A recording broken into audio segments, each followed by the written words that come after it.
pasabog ang hatid ng taong 2014. Isa na rito ang pork barrel scam kung saan nasangkot ang ilan sa mga mambabatas.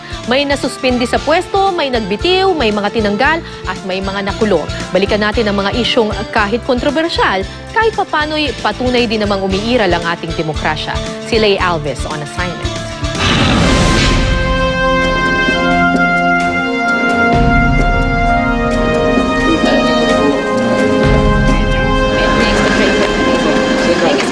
Ang taong 2014 na siguro ang pinakayumanig sa gobyerno dahil sa kabi-kabilang usapin ng katiwalian.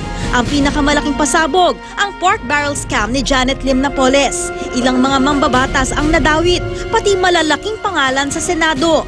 Nandito pa rin ako sa kabila ng lahat para ipagpatuloy ang pakikibaka sa labas man o loob ng piitan. I told them to be strong. For the sake of, for my sake, for their mother's sake, taas no pa rin kayo. Dahil wala po akong kasalanan.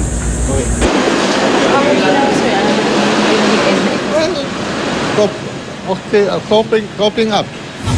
Pati ang pangalawang pinakamakapangyarihang tao sa Republika at nangunguna sa mga survey na kandidato pagkapangulo sa 2016, hindi rin nakaligtas sa kontrobersya. Ako at ang aking pamilya ay walang tinanggap na kahit anumang pera sa kahit anumang transaksyon sa lungsod ng Makati. Bakit nila ngayon ginagawa ang paninira sa akin? Gusto nilang maapektuhan ang kanilang mga paninira, ang suporta sa akin ng taong bayan. Mahaba at mainit din ang usapin tungkol sa pamamaraan ng paggamit ng pamahalaan sa Disbursement Acceleration Program o DAP. Excuse me, iba ang DAP sa PDAF. Mabuti ang DAP. Tama ang intensyon, tama ang pamamaraan, tama ang resulta.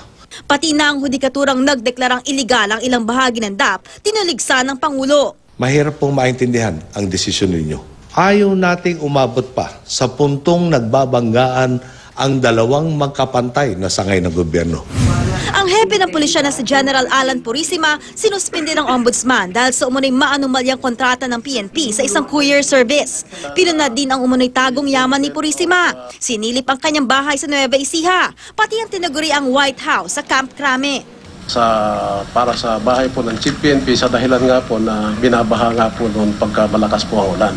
Medyo walang credibility yung rason mo eh. Si Health Secretary Enrique Ona naman, bigla ang nag-leave hanggang sa nag-resign na. Pinagpapaliwanag siya ng Pangulo tungkol sa pagbili umano ng mas mahal na klase ng pneumonia vaccine. Hanggang ngayon ay hindi pa humaharap si Ona sa publiko. Ngunit naninindigan siyang wala raw mali sa transaksyong isinagawa ng ahensya sa kanyang pamamalakad. Sinibak din ang tatlong opisyal ng New Bilibid Prisons dahil sa nadiskubring anomalya sa loob ng bilibid. Mararangyang kubol, mga armas at iligal na droga na patunay lamang daw na nagpapatuloy ang iligal na gawain sa loob ng kulungan sa tulong ng mga kakonsyabang tauhan. Reclaim and exercise your authority. Impose discipline among your wards. Hindi sila ang inyong mga kabarkada o kaibigan na pinagbibigyan sa kanilang mga naisin. Uminit din ang usapin tungkol sa palyado nating train system. Noong Agosto, nasa 4 na po ang nasaktan nang nadiskarilang isang tren sa Taft Station. Hindi ko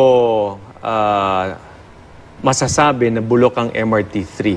Just the fact na nagtsatsaga, ibig sabihin, preferred choice pa rin nila at maganda pa rin sa kanilang pang-araw-araw na paglakad ang MRT-3. Ganun na lang ho ba yun? Is that the kind of service that Filipinos deserve? We're doing something to improve the service. Pero sa gitna ng mga kontrobersya, puntos naman sa administrasyon ang pagkakaaresto ng dalawang most wanted fugitive sa bansa. Ang real estate mogul na si Delphine Lee na di umano'y nagnakaw ng bilyong-bilyong piso mula sa mga Pilipinong bumili ng bahay sa Globe Asiatic. At si Retired General Jovito Palparan, ang tinaguri ang berdugo ng sandatahang lakas ng Pilipinas at pinagbibintangang nagpadakip sa mga di pa natatagpo ang aktivista. Napakaraming ang pinagdaanan ng ating bayan nitong 2014. Bumaba ang tiwala natin sa ating mga tagapamahala. Pero kapalit nito, mas naging mapagmatyag tayo. At dahil sa pakialam na ito ng taong bayan, ang Pilipinas haharap sa bagong taon na may bagong pag-asa.